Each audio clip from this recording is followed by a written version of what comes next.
සුබ දවසක් ඔයාලා හැමෝටම The First Academy YouTube channel එකට පිවිසි ඔයාව මම ගොඩාක් ආදරෙන් පිළිගන්නවා. ඔයාලගේ විද්‍යාව පේපරේ ගොඩ දාගන්න අනිවාර්යෙන්ම පාඩම් කරලා තියෙන්න ඕනි පාඩම් ටිකක් තියෙනවා. මේ පාඩම් ටිකෙන් අනිවාර්යෙන්ම ප්‍රශ්න අහනවම තමයි. ඉතින් විභාගේ අත ළඟටම ඇවිත් ඉන්න ඔයාට මේ වීඩියෝ එක ගොඩාක් වැදගත් වේවි. ඒ වගේම විද්‍යාව පාඩම් කරන්න අමාරුයි කියන ඔයාගේ යාළුවටත් මේක ෂෙයා කරන්න. අපි සහයෝගයෙන් පාඩම් කරන එක වටින නිසා. මේක අනුමානවලටත් එහා ගියපු අනිවාර්යෙන්ම ප්‍රශ්න එන පාඩම් ටික තමයි මේ විදියට ඔයා ගාවට මං අරගෙන ආවේ. ඉතින් ඔයා මගේ channel එකට අලුතෙන් ආව කෙනෙක් නම් අනිවාර්යෙන්ම මාව subscribe කරලා තියාගන්න. O level හැම විෂයකටම එන්න පුළුවන් පාඩම් කොටස් මම ඔයාට හැකිතරම් ඉක්මනින් අරන් එනවා. ඔයාලගේ දැන් මේ ස්ට්‍රක්චර් ප්‍රශ්නේ එසේ ප්‍රශ්නේ ගැන වැඩි අවධානයක් දෙන්න ඕනි මේ සයන්ස් පේපර් එකේදී. ඒ ටික කරනවා කියන්නේ MCQ නිකම්ම ගොඩ යනවා කියන එක.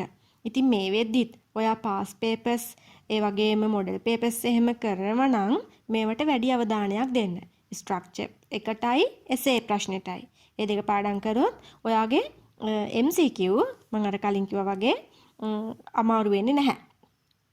එතකොට දැන් ඔන්න මම ඔයාලට මේ ජීව විද්‍යාව කොටසට අදාළව පාඩම් කිහිපයක් ඔයාලට කියන්නම්. එතකොට මේ පාඩම් ටික ඔයා බලාගෙන ගියොත් අනිවාර්යෙන්ම විභාගේ අමාරු වෙන එකක් නැහැ. පළවෙනි ප්‍රශ්නේ විදිහට ඒ කියන්නේ මම ඔයාලට යෝජනා කරනවා මේ ස්ට්‍රක්චර් එකේ පළවෙනි ප්‍රශ්නේ විදිහට ඔයාලගේ පළවෙනි එක විදිහට 11 වසරේ ජෛව ගෝලයේ පාඩම තමයි එන්නේ. එතකොට ඔයා මේ 11 වසරේ 15 වෙනි පාඩම තියෙන්නේ ජෛව ගෝලයේ සම්බන්ධ නේද? ඒක බලන්න ඕනි. ඒකෙත් මේ විශේෂ පාඩම් කොටස් ටිකක් තියෙනවා. ඒ තමයි පරිසර දූෂණය, ඒ වගේම බැරලෝහ, ගෝලීය උණුසුම, අම්ල වැසි, සුපෝෂණය කියන පාඩම් කොටස් ටික තියෙනවනේ. ඒවත් බලන්න. ඊගාවට ඔයාලගේ එසේ පස්වෙනි ප්‍රශ්නේ විදිහට මම කියන්නේ 11 වසරේ මානව දේහ ක්‍රියාවලි පාඩම බලා ගන්න. ඒ කියන්නේ 6 වෙනි පාඩම.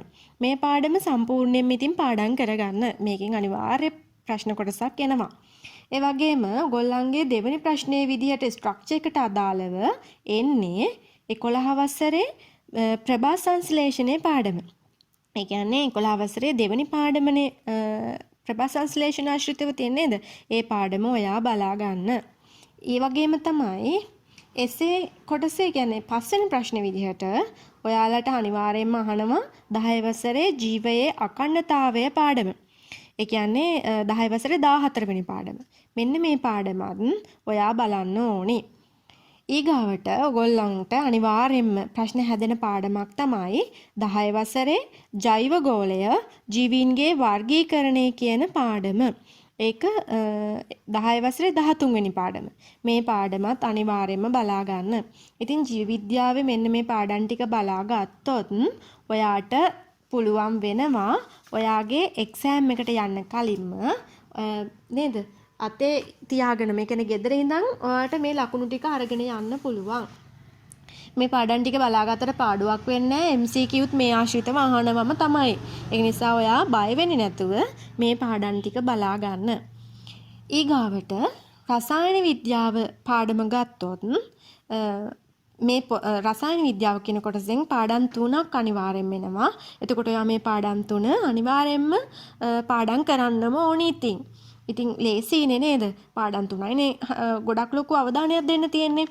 ඒකෙදී 10 වසරේ 3 වෙනි පාඩම බලා ගන්න.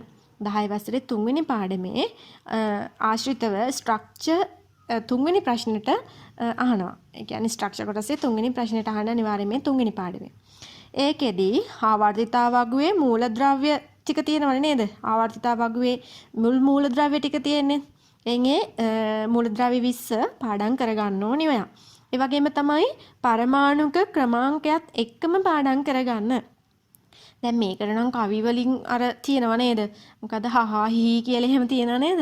ඊට වැඩිය ලේසි කෙලින්ම හයිඩ්‍රජන් හීලියම් ලිතියම් ඒ විදිහට පාඩම් කරගත්තම් බෙරිලියම් බෝරෝන් කාබන් කියලා ඒ විදිහට පාඩම් කරගන්න. එතකොට ඔයාලට අමාරු වෙන්නේ නැහැ. එතකොට මේකෙදි අර ඉලෙක්ට්‍රෝන වින්‍යාසය ලියන්න දැනගන්න ඕනි. ඒ වගේම අයනීකරණ ශක්තිය විචල්‍ය වෙන්නේ කොහොමද? විද්‍යුත් ඍණතාවයේ විචලනය වෙන්නේ කොහොමද? ලෝහ ඔක්සයිඩ් ගුණ ගැන බලන්න ඕනි. රසායනික සූත්‍ර ආශ්‍රිතව සංයුදතාව නේද?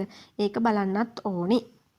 එහෙනම් ඒ ටික ඔයගොල්ලෝ 10 වසරේ 3 වෙනි පාඩමට අදාළව බලා ගන්න. සම්පූර්ණ 3 වෙනි පාඩම බලාගත්තත් කමක් නැහැ. 10 වසරේ ආය 10 වෙනි පාඩම බලා ගන්න. මේකෙදී රසායනික බන්ධන බලන්න ඕනි. ලුයිස් ව්‍යුහ දැලිස් කොටස් බලන්න ඕනි. මේකෙදී අනිවාර්යෙන් එතකොට රසායනික බන්ධන බලන්න, ලුයිස් ව්‍යුහ බලන්න, දැලිස් බලන්න. හරි. මේ රසායනික විද්‍යාව පාඩම ගත්තොත් මේකෙදී ආය 10 වසරේ 16 වෙනි පාඩමත් ඔයා බලන්නම ඕනි. මේ 16 වෙනි පාඩමේ තියෙනවා වායු පිළියෙල කිරීම හා වායු හඳුනා ගැනීම කියන එක නේද? එතකොට හයිඩ්‍රජන්, ඔක්සිජන්, කාබන් ඩයොක්සයිඩ් ආශ්‍රිතව තමයි තියෙන්නේ මේ කොටස් බලන්න. ඒ වගේම තමයි ඒක විස්ථාපන ප්‍රතික්‍රියා, ද්විත්ව විස්ථාපන ප්‍රතික්‍රියා, ලෝහ අම්ල සමග දක්වන ප්‍රතික්‍රියා, ජලය සමග ප්‍රතික්‍රියා නේද? මේවත් බලන්න. ඉතින් මම මේ කියපු පාඩම් ඔක්කොම ටික බලන්න සිද්ධ වෙනවා ඔයාට. එතකොට ඔයාට අඩුම නේද යම් මේ ඒ මට්ටමේ නැති ළමයෙක් ඉන්නවා කියමුකෝ. නැත්තම් S මට්ටමටවත් නැති ළමයෙක් ඉන්නවා කියමුකෝ. දැන් මේ එක්සෑම් එක කට ළඟටම ඇවිල්ලා ඔයාට සම්පූර්ණ 10 11 පොත් දෙකම බලනවා කියන්නේ හරි අසීරු කාරණාවක්.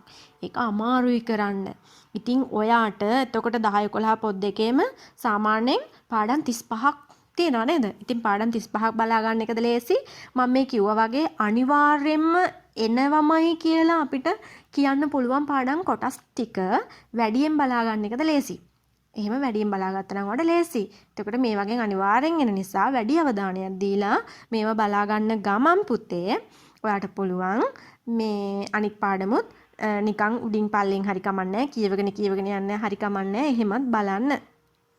එතකොට භෞතික විද්‍යාව කොටස ගත්තොත් මේ භෞතික විද්‍යාවේ අනිවාර්යෙන්ම මේ පාඩමෙන් එනවා කියලා හරියටම කියන්න අමාරුයි. එක එක අවුරුදු වලට එක එක පාඩම් වලින් තමයි ඇවිල්ලා තියෙන්නේ. හැබැයි වැඩි අවධානයක් දෙන්න ඕනි පාඩම් ටිකත් අපිට ඕනනම් ගෙස් කරලා කියන්න පුළුවන් නේද? හැබැයි මම ඔයාලට නිර්දේශ කරනවා මම කියනවා අවුරුදු 5කවත් පුළුවන් නම් past papers අනිවාර්යෙන්ම exam එකට කලින් ගෙදර ඉඳලා කරලා යන්න. එතකොට ඔයාට මේ ප්‍රශ්න හැදෙන විදිහ මේවට උත්තරේ කොහොමද ලියන්නේ කියන කාරණය අපැහැදිලි වෙන්නේ නැහැ. ඔයාට පුළුවන්. ඉතින් ඔයාලගේ මේ විභාගෙට පුංචි අත්වලක් විදිහට තමයි මම මේ විදිහට අනුමාන කරලා මේ ටික කිව්වේ. ඉතින් ඔයා හොඳට පාඩම් කරන්න. මේ තරඟකාරී ලෝකේ සාමාන්‍ය පෙළ විභාගය කියන්නේ ඉතා වැදගත් දෙයක්. ඒ වගේම ඔයාට සාමාන්‍ය පෙළට විද්‍යාව කියන එක ගොඩාක් ලොකු වැදගත්කමක් තියෙන විෂයක්, හර විෂයක් වෙනවා නේද? එහෙනම් ඔයා අනිවාර්යයෙන් මේක පාඩම් කරන්නම ඕනි. එහෙනම් අපි තවත් දවසක අලුත් වීඩියෝ එකකින් නැවත හම්බ වෙමු. එතකන් ඔයගොල්ලෝ ගොඩාක් පරිස්සමට ඉන්න. මාව subscribe කරලා නැත්නම් අනිවාර්යෙන්ම මාව subscribe කරන්න. ඔයාලට සුබ දවසක්.